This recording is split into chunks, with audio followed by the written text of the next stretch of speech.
And the problem with that, technically, is that you alienate people. And the problem with that is, well, you're hypersocial. So if you alienate people, well, then you don't have anyone. And not only is that lonesome, but it's also extremely impractical. I mean, you certainly, and no doubt, learned this more as you become successful. It's like you need a team. And the more tightly knit it is, and the more you're all working in the same direction, the better everything works. Well, This wasn't planned, but right when he said that, right now, because we just were talking about the narcissists who lead the ummah now. But think about that. If you're you have a narcissist, but the way they'll treat people is everything about them. They end up like destroying their relationships with people around them, which causes a problem for them because they want everyone to be adoring them, and yet they're turning people away from them with their narcissism. And so it's just funny because you see that playing out. That he's entirely correct. You see that playing out all over the place. You'll have the Dawa guy the more attention they get, the more everything becomes about me, give me attention, give me everything I want. And the more they're like that, the more people will criticize them or insult them or turn away from them. But that makes them they don't like that. So what do? More of the same. And eventually they'll, hey, did you know that Elon Musk is conspiring against me? And he's diverting all the resources of Tesla and SpaceX and Twitter to come after me and target me because I'm so powerful in his mind, and I'm the biggest thing destroying him in this world. And now, okay, you sound like an idiot. That's what they do. it's not useful to be a narcissist because maybe you get what you want right now this time.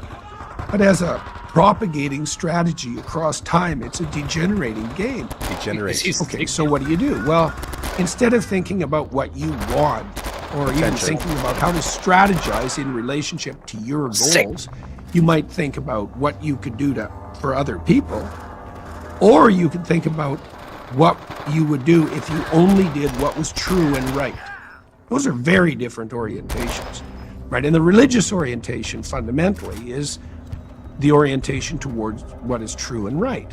And you might say, well, I don't know what's true and right. It's like, yeah, kind of, because our knowledge is bounded and we're ignorant. So do we understand the nature of the highest good? Well, no, but it's a very rare person who doesn't know some of the time when they're doing something wrong. And it's also a non-existent person who doesn't have some concept of the good, because you can't act without a concept of the good, because you act towards a goal you deem desirable. So that everyone's got a concept of the good because everyone's acting towards a goal that they deem desirable. So even if you're not clear, and even if we have disagreements, we all understand like a concept of the good. And anyway, so that's setting up something that's about. What if somebody believes that everything is bad and that's good? No, everything is bad and bad is good, and I'm aiming for bad. Mm-hmm. Does it then mean that my bad is actually also my good, and that I also have a good to work towards? Yes, just like if I decide that up is down and down is up, and I want to go up, so I go down, and then I decide that if I'm then I have to go up, or if I have to go right, then I want to go left, and so on. So my left becomes right, and so on. So yes, based. All right, it's up. I mean, unless you're trying to make your life worse, and people do that from time to time, but you believe that as an exception. I mean, you have to have descended into hell in a way before you're in a situation where you're actively working to make your own life worse. That can happen. But assuming that you're relatively well embedded in the realm of the normal, then you're moving towards something better, always.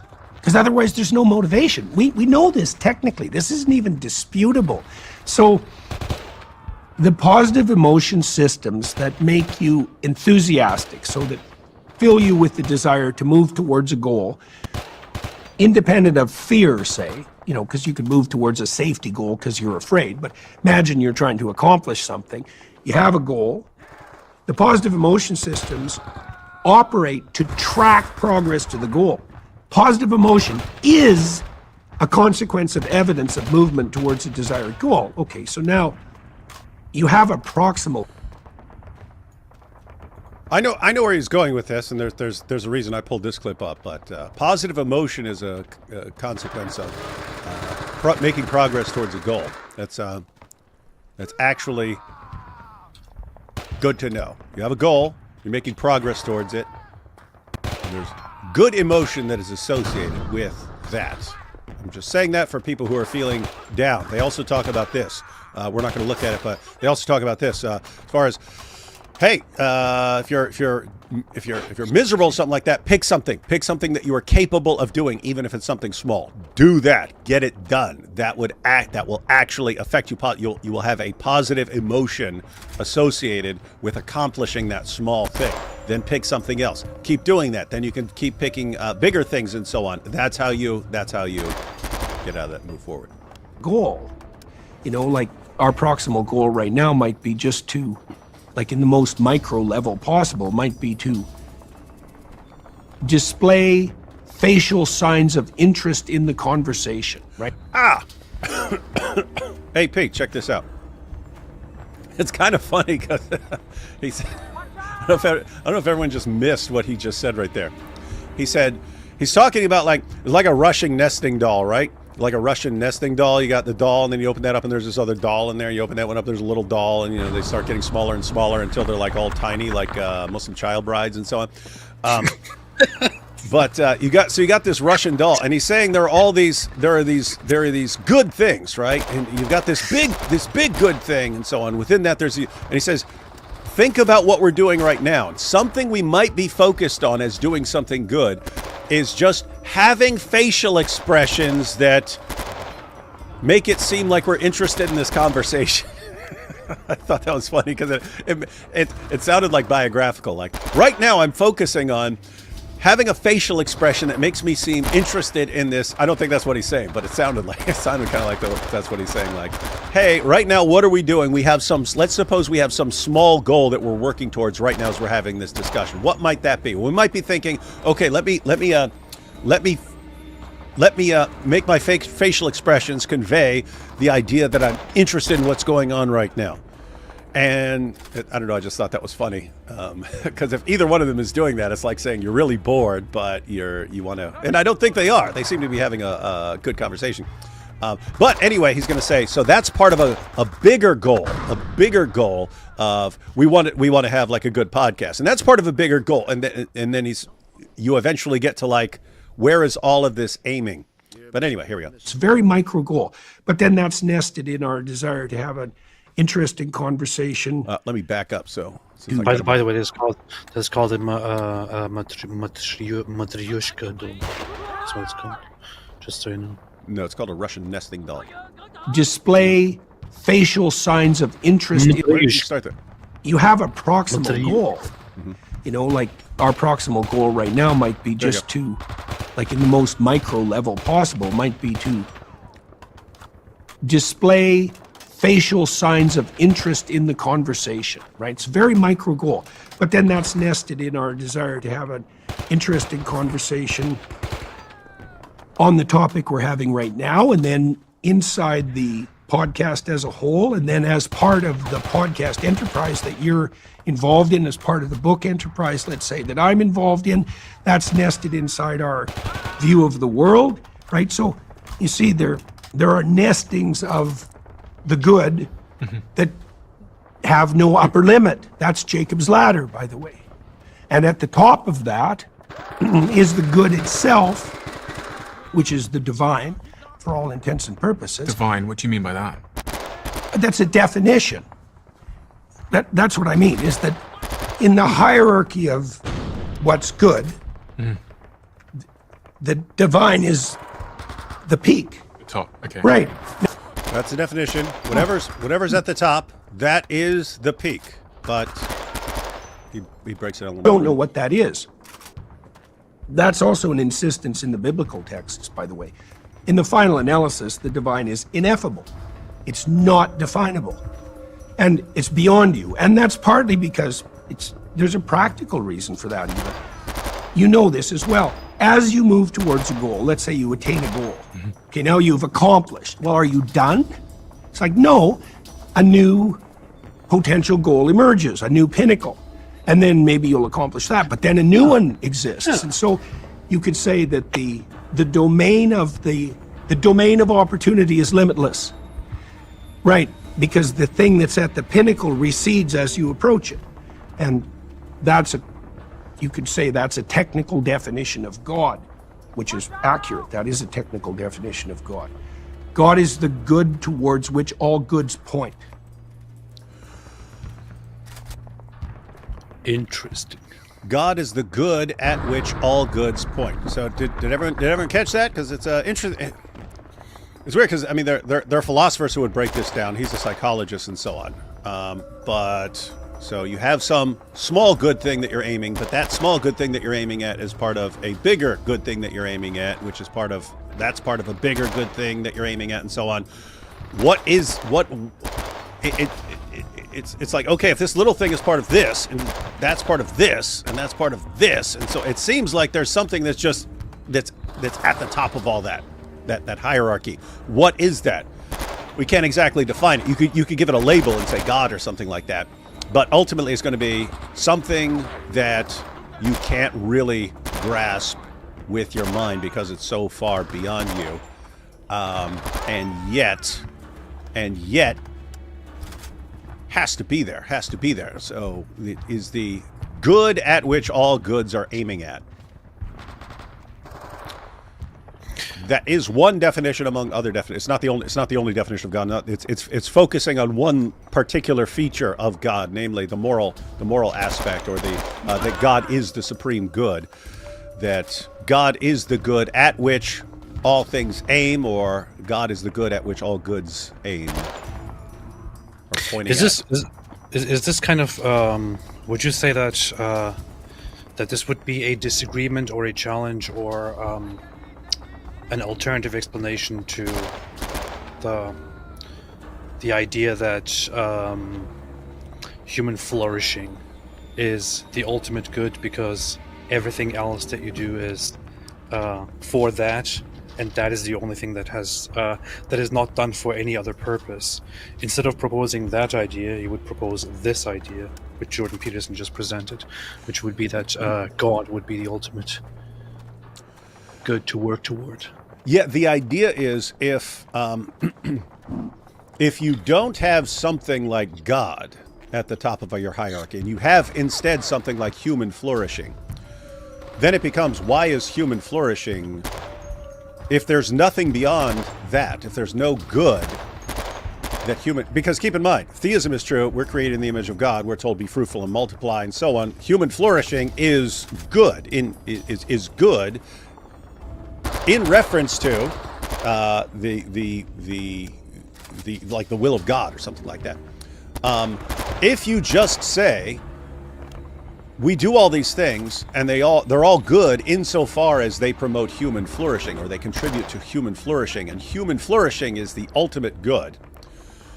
The obvious question there is, why would you claim that human flourishing is good? Why would you say that?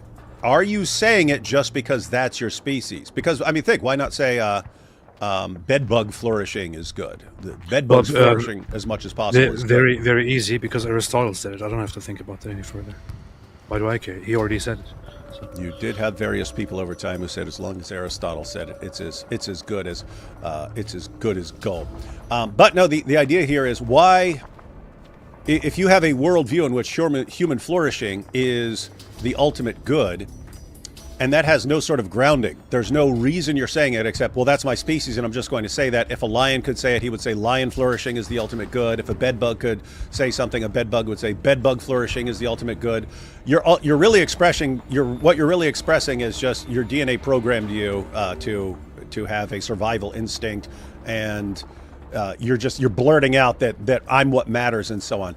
See, here's the problem. You take human flourishing. If you then understand, here's where I get that idea from. It's just kind of it's just wired into me to like preserve myself and to, and what helps preserve me is what helps preserve other people around me. I'm stronger in a community. It's better off for my welfare.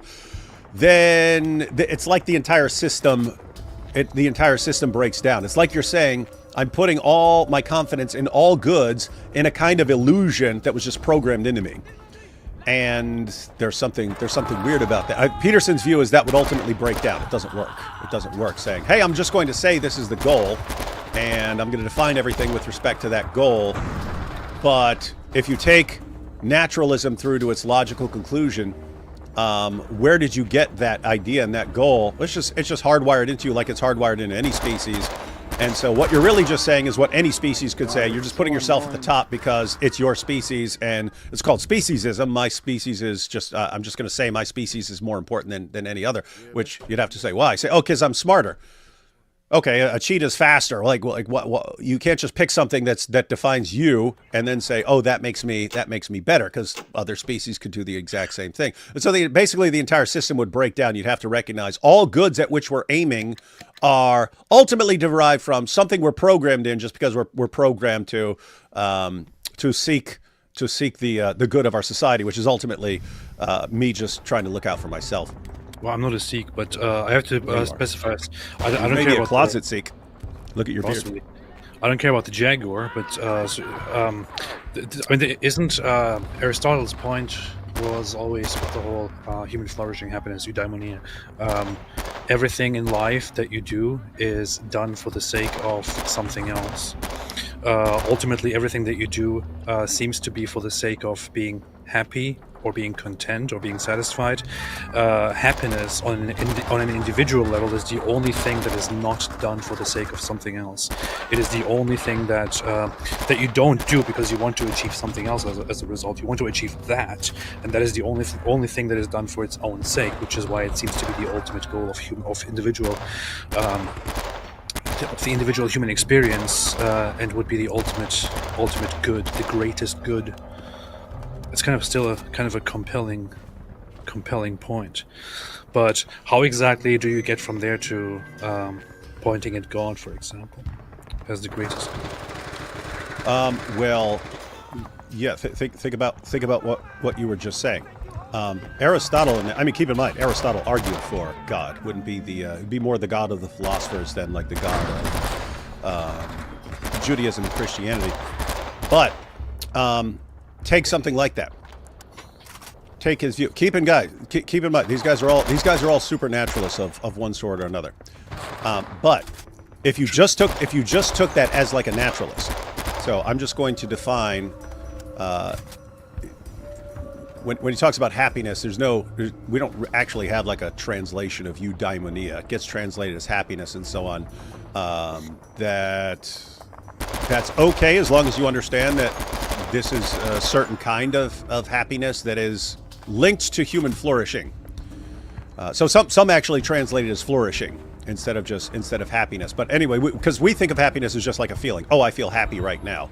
And you could get that feeling by shooting up. That would not be eudaimonia. So eudaimonia is like flourishing. It's more, matter of fact, it's more along the lines of what Jordan Peterson was just saying. You have a goal, and as you're making progress towards that goal, then you have these good emotions that are associated with that. You kind of roll all of that into a ball.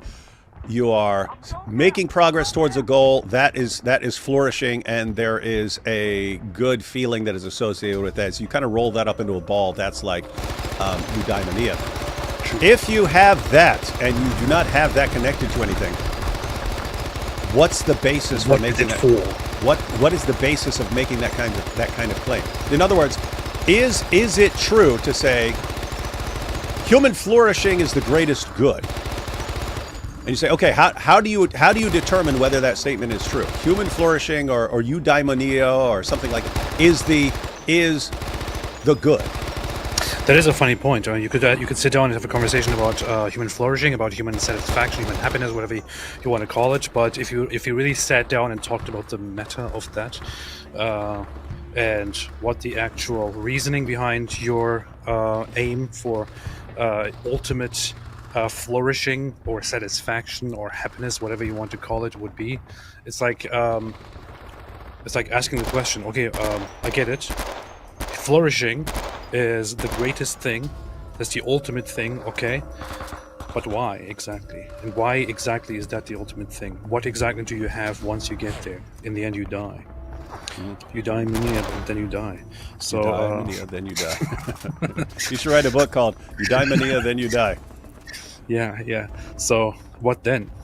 What is the reasoning? And I'm thinking about just the claim. If you said human flourishing is the highest good or something like that, say, okay, if you're starting from a place of naturalism or atheism, is that statement true? And if so, on what basis, right? Because we're not going to believe anything without evidence, right? Everything we say has to have good evidence for it. If we're good atheists, good naturalists, what's your evidence for that?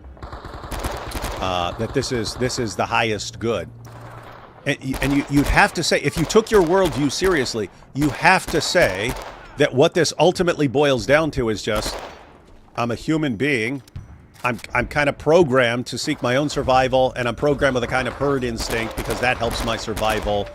And so I'm just defining the greatest good as what's good for my species. And any other species, if they could talk and reason, would say the exact same thing. Again, a lion would say the most important thing in the world is lion flourishing.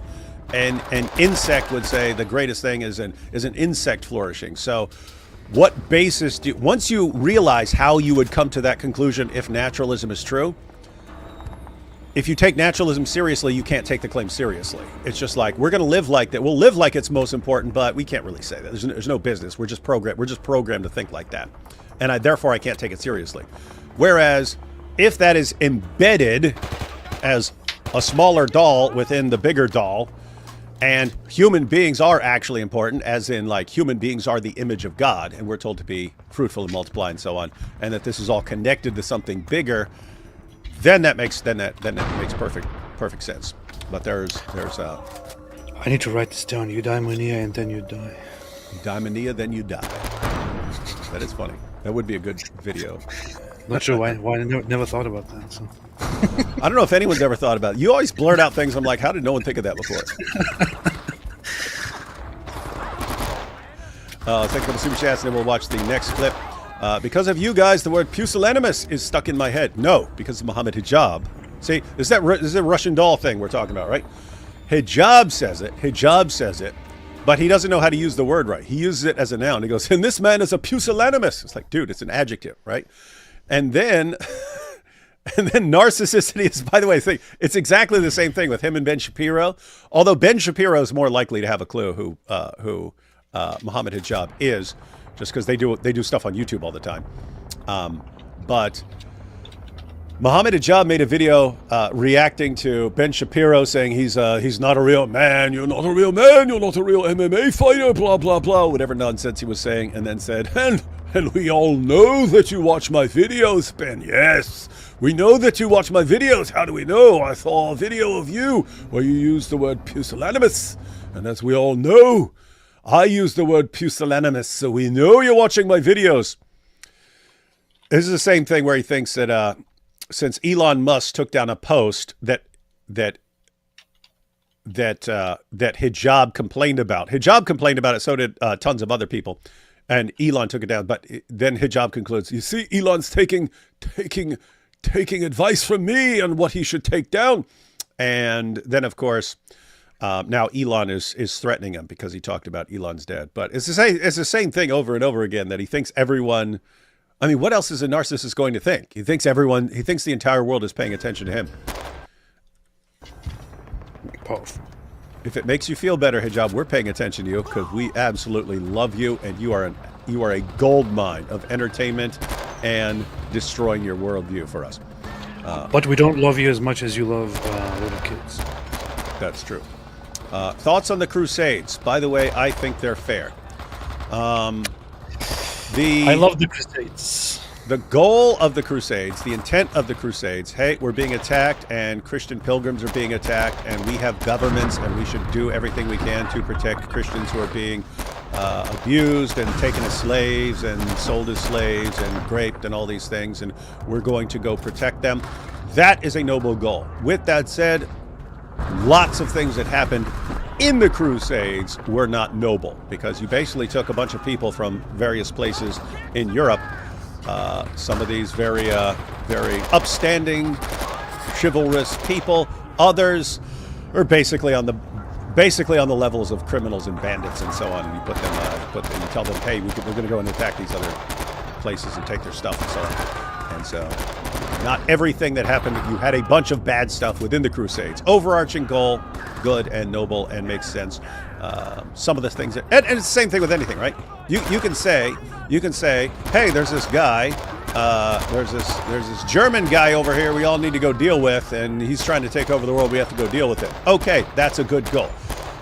Are there messed up things that happen along the lines? Yes, there are. There are things. There are things you could point to and say, wow, this guy did something messed up. I would say that the Crusades were kind of based. Of course, there were aspects of it which were quite problematic, depending on which crusade we're talking about. The Crusades involved, they were mass campaigns that weren't quite organized. They were necessary, and they came as a reaction to calls for help by the Eastern Christian world, by the Eastern Roman Christian world, with the intensifying Muslim invasions and the attacks on pilgrims and all that. So the Western world jumps in, the Western Christian world jumps in and starts organizing the Crusades to go there and to fight and to liberate the lands and to protect the pilgrims. But as part of those, certain communities that really didn't deserve it, or that really weren't the problem, were also attacked and also suffered as a result. One of the campaigns infamously resulted in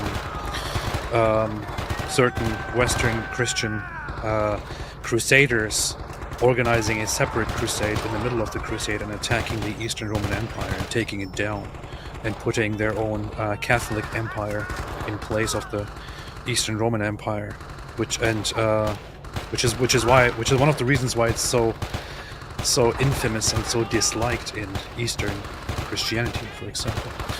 But in general, they were totally necessary, or a general Christian force fighting against the invading Islamic forces, protecting pilgrims, protecting Christians, taking land back, and so on, was absolutely necessary.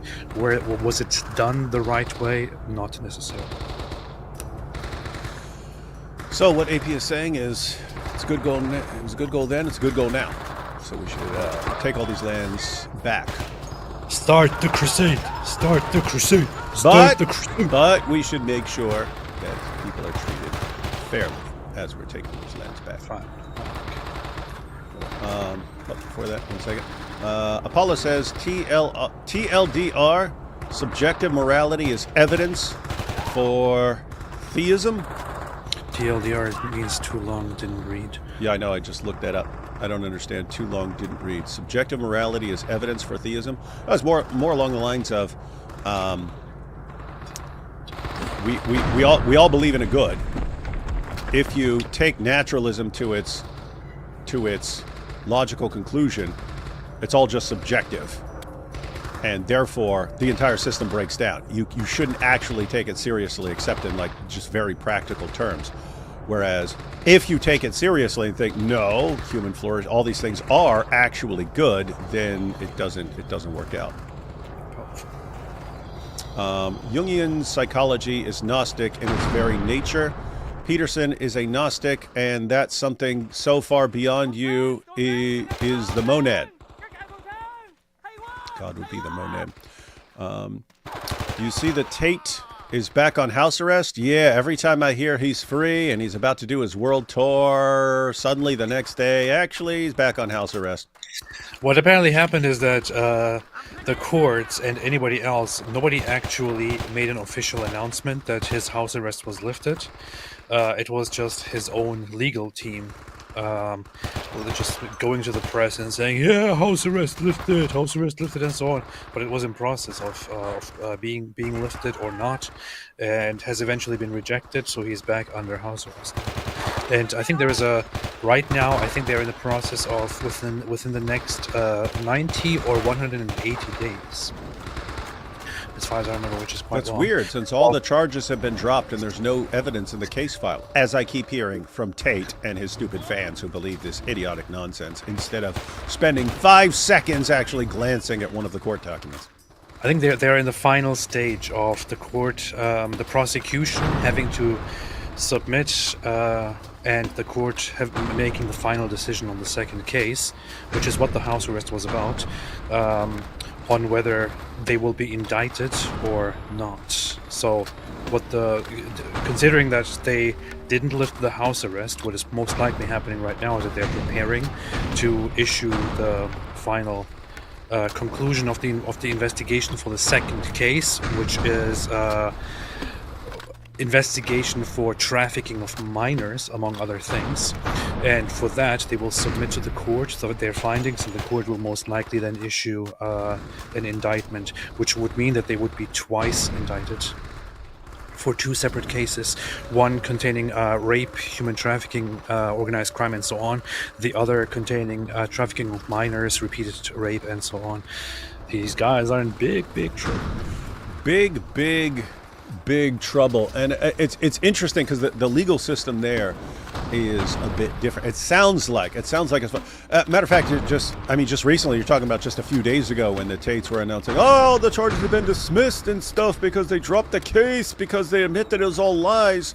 And then, of course, Murdered by Crayons and Milk Bar posted what was actually said, and it's this kind of case where it's this big conspiracy to do all these crimes and so on. It's like they present it as one big case involving all the different people, Andrew and Tristan and Luana and Georgiana or whatever. They present it as one big case, and then the judge sent it back to the prosecutor and said, it's not clear on their role. You're saying they have some vague involvement. You need to say exactly what these ladies have done or being accused of that you're going to prove in court. I'm not accepting this big case until you clarify that, so resubmit it when you can. And of course, so they says, hey, resubmit this when you fix these things. And what's the Tate's response? See, they dropped the case and we've been completely exonerated. And that's not what happened at all. That's not within a million miles of what happened. Dude, you have to wonder, because all this stuff is only going to hurt them in court, because if these guys are called to the stand to testify and their credibility is on the line, you can show lie after lie after lie after lie. And everything they're saying right now, like when Tate goes on and stuff and says, this was all 10 years ago, and then they can show him admitting it, okay, you've just destroyed your credibility as a witness in your own case. But all of this stuff, it's very easy for a prosecutor to say, okay, now, when the judge sent back the paperwork and said we have to clarify the roles of Luana and Georgiana and exactly what we're accusing them of, you said that the charges have all been dismissed and you're going to go become Prime Minister of the UK. Why did you say it? You knew that was a lie. Why did you say that? And this idiot's going to be, on a stand trying to defend all this stuff. So anyway, the idea is like all this stuff is like will hurt them at trial. And so why do they keep hurting themselves? Why would they deliberately be hurting themselves? That's not something that's going to give him extra time. It's just something that's going to be used against him. In other words, they're going to completely destroy any credibility this guy has on the stand, which, that means that he can't explain, well, what really happened. No one's going to believe you. No one's going to believe you. So why are you doing it? All I can think of is they're just trying to, they know they're going to be locked up. They know they're going to spend, let's say, 10 or 15 years in prison. But they know until they actually get locked up, the best way to make money is to continue deceiving their followers. And because then they can come out with their new coin, their new crypto or whatever, and they keep getting money. It's like they know they're going away for hibernation. They're trying to get as fat as possible, right? The bear is trying to get as fat as possible before going to hibernate. You want as much money stored up for you as you can before you go get locked up, because that's going to help. That's going to help you. That's going to help you. I just hope that as a result of this, both of them will be locked up for at least 2 decades and will be in oblivion, and society will move on. The only thing that I feel kind of bad about is that is that people were actually fooled, or many others have actively and knowingly advocated for such sick, messed up stuff, and have sold Andrew Tate and Tristan Tate as good guys to the rest of the world. It is so bizarre. It is so ridiculous. The one thing is, I'm still not sure what I think about this, but I think this is a good thing. Romania doesn't have a jury system, so there is no jury that they can impress or manipulate or anything like that. They have to deal with a judge and possibly a panel of judges that will all be checking each other. So you can't rely on manipulating people. And it's also interesting because I'm sure it's already come up 100 times, but it'll definitely be brought up in trial that Andrew's specifically saying the reason he moved to Romania is because the judicial system is so much more easily corruptible. I could just walk in there with stacks of cash and throw them at he even said, I'll walk into the police station, bam, here's the cash. If I go into a judge, I'm going to say, how much to walk out of here today. And so if you're a judge, you can't let this guy slide on anything, or people are going to be like, how much did he pay you? Come on. As far as I remember, the prosecution even brought this up already in their document, in the indictment. So I'm pretty sure that when they go to trial, the prosecution will remind everyone, including the judges, of that. Oh, they will, every single day. Fun times ahead. Seems like Peterson has been really listening to Jonathan. Do you know how that name is pronounced? I've seen it, but I've never heard it pronounced, and it's one of those weird foreign names. Peugeot, is that right? I think so. Peugeot. Hey, who knows how to pronounce this name? Because I've seen it 1,000 times. I've never heard it pronounced. Peugeot. Peugeot or Peugeot? Peugeot. Ooh, I don't know. Which is based, great thinker. We should check out one of that guy's videos one time. I was watching Mike Winger. You're about to get banned right now, Kel Grandy. There better be something in here to indicate that you're not on his side, because I'm about to ban you. It is Peugeot. I was watching Mike Winger's live stream today to learn what not to. Okay, now you're good. You're okay. If you're watching it for educational purposes on how not to be or something like that, or to ultimately sabotage his evil sluggishness. I was watching Mike Winger's live stream today to learn what not to do to avoid being a nerd, and he called himself based. That is hilarious. and I'm so based. I'm basically the Christian Andrew Tate. I'm Mike Winger. And there's a similarity. We talk about the draw of Tate and like why people follow him. And Peterson and others point out this. He's basically giving you a quick, easy fix.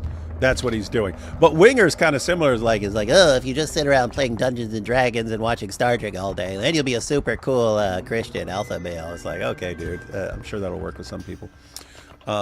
Does Peterson realize yet that God is alive and wants a relationship with us? Where is God just an abstract concept to him? I think he's somewhere in between, and I think he's comfortable. I think he's comfortable not taking a position or not even being firm on a position. And I say that because he does something like frequently that I'm not doing it with the same topics, but I get it because I'm like that in certain other ways. Like people say, David, are you this or that? And be like, I'm neither, and I'm fine with both, even though if you took some position, and Christians have multiple positions on that. If I haven't thought through it, or if I don't know the answer, if I don't even think I can get to the answer on that without tons of research, I'm fine. I'm fine. If either one of those is the case, I'm fine with it. I'm fine with it. It does not affect me. It would not affect, if that one turned out to be true, it would not affect, it would not change me. And if that one were true, if that were the correct view, it wouldn't change me. So I'm just fine, and I'm fine with not knowing the correct answer to that sort of thing, and I'm fine with not taking a position and saying that's my position. He's like that, but he's like that with much bigger issues. So I'm not sure. And I didn't get the answer to this question, Anne, from the clips that I've watched, but it's one of the things I keep wondering too. Like what exactly, and occasionally he'll give glimpses, but not enough for me to say this is his actual position on this. This reminds me of like not saying or not giving a statement on certain things. Reminds me of the fact that IP You never said not saying. It's yeah. it's like the gay pronunciation of. Look, he's a not say. Not say. Not say. The IP never tells people what kind of what denomination he is and what church he goes to. And after the last time that I was live with him, I asked him after the show what he is, and he told me, so I know it now. But people who are watching don't know, so I just want to brag about that. Yeah. And I also want to say that I don't even know. So you know more than I do. I could make a deal with anyone who wants to pay a significant amount of money and wants to find out. Contact me, like I might tell you what he is. Just kidding. Don't do it. No, do it. You've got the info. People will pay. Why does Jenna sound like a Diddy party? It sounds exactly like a Diddy party. The Islamic concept of paradise sounds exactly like a Diddy party. Hey, shout out to Ayatollah Khamenei, gifted 20 Apologetics Roadshow memberships. Thank you. Iran is finally good for something in this world. Wait, does Mike Winger actually have merch? Does he? And get your custom Mike Wingeling glasses. And this Mike Wingeling lunchbox that you could bring to work. It's got... What merch could this guy possibly No, have? I was going to get a Wingeling shirt, but apparently he doesn't really have it. He doesn't seem to sell merch. Oh, it's because he's a weakling. Who would buy it? Who would buy something with Mike Wingeling on it? Hey, he could probably sell a shirt that says something dorky like Wingelings for life, Wingeling for life, or something like that. And a bunch of his dork fans would buy it. Bunch of nerds, man. I think. Hey, look! Wingeling for life, and it's got the Star Trek logo above it, and some Dungeons and Dragons dice down below. No, I think it would be. I'm thinking of a brilliant design, which would be, you know, the phrase "proletarians of the world unite." Night. So it should be a Mike Winger's face looking like Karl Marx, and it would say "Wingerlings of the world unite." You know what we should do? We should make some Wingeling merch, sell it ourselves. All his nerd dork fans would buy it, and then he'd be enraged. She's like, but they're using my likeness in promotional. I didn't give them legal consent. But what's he gonna do? Sell us? Then we would sue us. We just make fun of him even more, right? Look, Mike Winger is suing us. This would be funny. We got to do something funny like that. Eli says the real magical powers of evolution is not the belief that we came and evolved from nothing, but the real power is how it makes the Dumas delusional Richard Dawkins and his likes appear sophisticated talking about it. Yeah, that is. And we, Eli, by the way, thanks for the super chat, Eli. But it is funny how we talk about this British accent that if you actually think about some of the stuff that Dawkins is saying, if it weren't for his super intelligent British accent, people would instantly see how stupid this sounds. But the accent is overwhelming with some of his things. I'm thinking specifically once you start trying to answer arguments for the existence of God and so on, start sounding real dumb. It's 4:04 a.m. in Israel. Too deep for me now.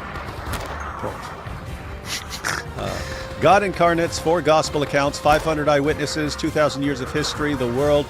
Jordan Peterson. Jesus is God. The world. Wait, okay. Okay, I finally got this. So God incarnates, we got the 4 gospel accounts, 500 eyewitnesses, 2,000 years of history. The world says, meh. Then you got Jordan Peterson, Jesus is God, eh? And the world goes, oh my goodness, Jesus is God. That is funny. I do like these things, Abraham, in the sense that it's like the parallel here is like Wes Huff, although like completely different category. Wes Huff has been doing work and writing articles and posting videos for years. Never took off. We didn't even know who the guy was. And then like one little thing draws attention to it, and then everyone starts paying attention. So with Wes, it was we didn't know who he was, we didn't know who Billy Carson was. All of a sudden some big thing happens, and then everyone starts paying attention to something real quick. And that's cool. You kind of ride that wave. Someone got the world's attention on something. That's awesome. Same thing just happened with Elon and the grooming gangs in the UK. People have been ignoring it. You had politicians and journalists trying to cover it up. for years and so on. All of a sudden, Elon just shines a spotlight on it, gets massive attention to it. This is a completely different category, but you've got all these different views of Jesus and so on. All of a sudden, Jordan Peterson, Jesus is God, yeah. And then everyone's like, wait, what's going on over here? Why did he say that? And he shines a spotlight on something, gets attention. So it's cool like that. So these are good times. And matter of fact, it's actually, this is a good time. I'm debating Alex O'Connor next month on whether Jesus claimed to be God. So, and I'll just walk out there. I should just walk out on stage. Alex, you know Jordan Peterson? You know Jordan Peterson, Alex? Big fan of Jordan Peterson? Yeah, I do. I am. Yeah. Smart guy, this Jordan Peterson, you think? Yeah, I believe so. Well, you might be interested to know Jordan Peterson says Jesus is God. Oh, and I just walk out the building. Boom. Done. Well, David, I have talked with many people about this question. I have interviewed lots of different people, and until this point, I was not convinced. Further questions. I was not convinced, but now that you bring this up, I think I am convinced as well. Absolutely. That's how the debate's going to go, ladies and gentlemen. Super dope. So, guys, there are cool times when something that should be getting tons and tons of attention, but hasn't, suddenly gets tons and tons of attention, and that's good. Isn't happiness the absence of unhappiness? Thank you both for the great work. Happiness is... No, actually, unhappiness is the absence of happiness. And it's going to depend on what you mean by happiness. We were talking about the Aristotelian sense and so on. But even in the normal sense, you can talk about... matter of fact, they actually talk about that. What came first, happiness or unhappiness? Happiness. Fight. Raymond Ibrahim's... Yeah, and you have to define things in other ways because think, if you just said absence of unhappiness, well, a rock has an absence of unhappiness. That doesn't mean that the rock is happy. So things have to be more than just an absence or a lack. But Iraq also went through a long civil war. That's true. That's true. So, yeah. Raymond Ibrahim's Defenders of the West is a must-read. Raymond Ibrahim, yeah, he's been on the channel. We need to get him back on because he's actually been posting videos, and some of those videos are taking off. So, yeah, we need to get Raymond Ibrahim back on there. Very clear thinker, extremely knowledgeable about history. Matter of fact, we might need to revisit some of the Crusades and so on and get him on. D. Wood is the most good-looking apologetics. I agree. Not like some of these other hideous, ugly people who want to be apologists. D. Wood learned from Raymond Ibrahim, totally based. That guy is totally based. It's weird. I don't know if you... he used to actually be a bodybuilder. He was this massive, muscle-bound dude. And then, for years, he was not that. He was out of shape, had a belly and stuff. And